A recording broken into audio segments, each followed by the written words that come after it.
from the Icarus Mind. Ipsum esse subsistens.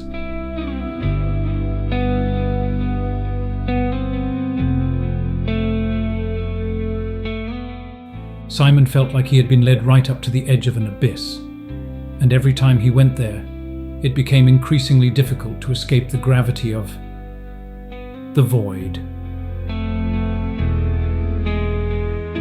This place, this void, is completely without characteristics. It is without aspect. It is utterly unavailable for description. It is the absence of the mind, the absence of existence, and so there are no extant characteristics to define it.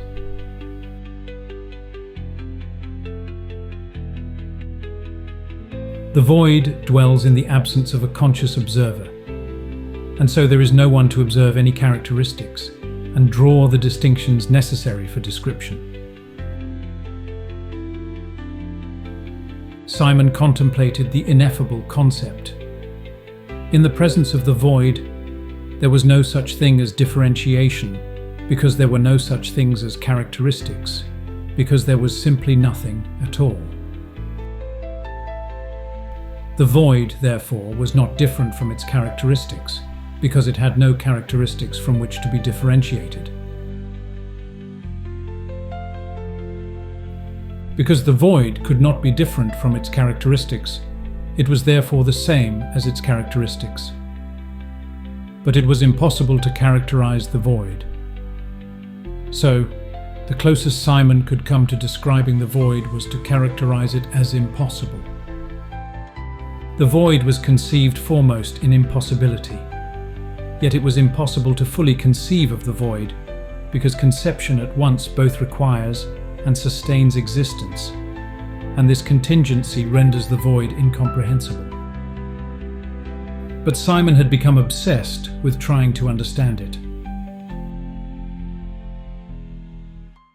The void is not different from its characteristic of impossibility, and so the void itself is impossible. And because impossibility is no different from that which it characterizes, impossibility itself is characterized by impossibility. And if impossibility is impossible, it is at the same moment also possible. The enigma haunted Simon.